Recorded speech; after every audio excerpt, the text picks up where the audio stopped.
এভাবে রিস্ক ডিসক্লোজারটা ভালো করে পড়ে নিন।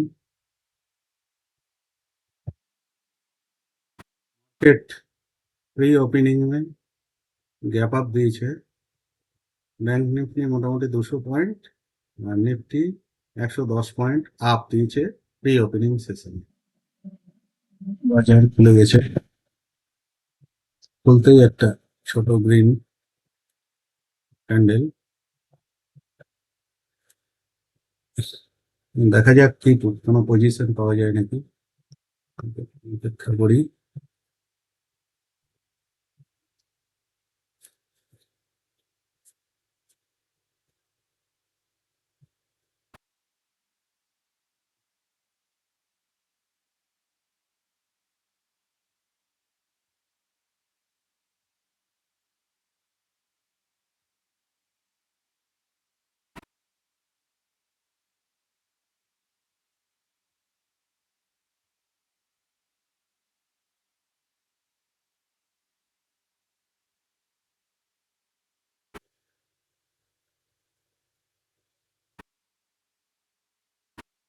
একটা পুট সাইডের এন্ট্রি বানিয়ে রাখি।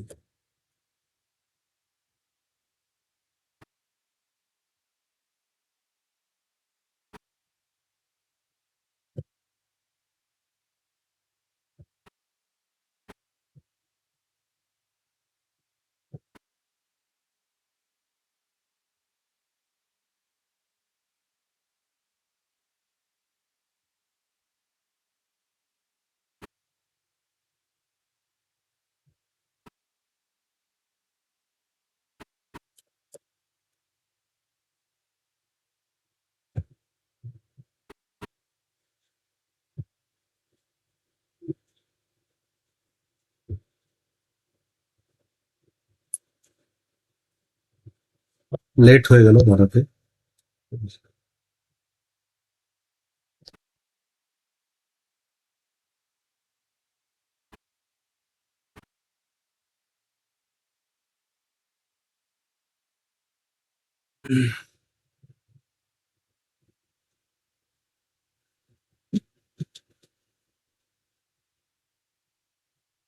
দেখা যাক, আপাতত ফ্ল্যাট আছে।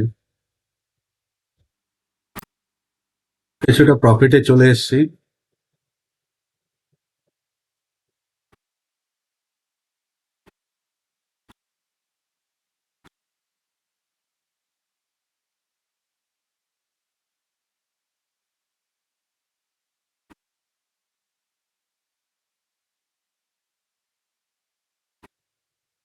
ক্লোজিং প্রাইস কাছাকাছি, ক্লোজিং প্রাইস ব্রেক করলেই আমরা টার্গেটটা অ্যাচিভ করবো।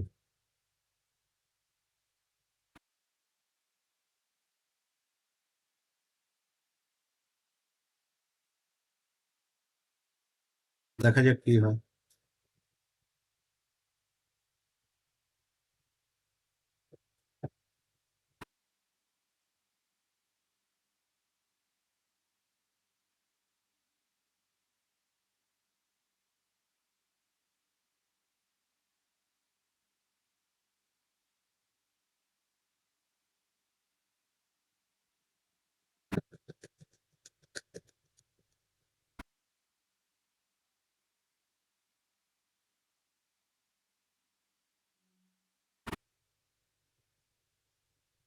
এখানে মনে হচ্ছে ক্লোজিং প্রাইস ব্রেক করবে। ব্রেক করলেই আমাদের টার্গেট মোটামুটি চলে আসবে। টার্গেট চলে আসলেই আমরা মোটামুটি এক্সিট করে যাব। ফার্স্ট সেলিং হচ্ছে। যাক, হাতটা পড়ে গেল, এখানে এক্সিট হয়ে গেল।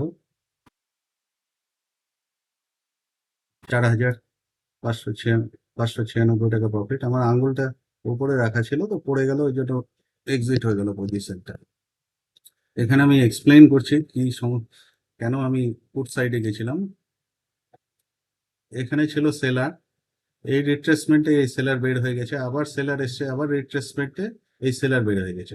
তারপরে কিছু বাই সেল পজিশন হয়েছে, হওয়ার পরে এখানে বায়ার সেলার দোনো আছে। যেহেতু ওপেনিং এই হাইয়ের নিচে প্রথমে কিছু এখানে যে সাইকোলজি, বেশিরভাগ রিটেল লোকেরা মার্কেট অল টাইম হাই বলে বিক্রি করে চলে যায়, কিন্তু মার্কেট পরের দিন দেয় গ্যাপ আপ। রিটেল ব্রোকাররা ট্র্যাপ হয়ে যায়, ভয়ে হয়তো কিছু পজিশন এখানে কেটে দেয়, কিন্তু তারপরে যেহেতু গ্যাপ আপটা ছোট গ্যাপ আপ, এই বায়ারদেরকে টার্গেট করার জন্য মার্কেট আবার নিচের দিকে নামতে থাকে। এই হচ্ছে এইটার পিছনে লজিক। আমার পজিশন ঠিক আছে, টার্গেট মোটামুটি ঠিকই আছে। হুম, এই আজকের জন্য এইটুকুই।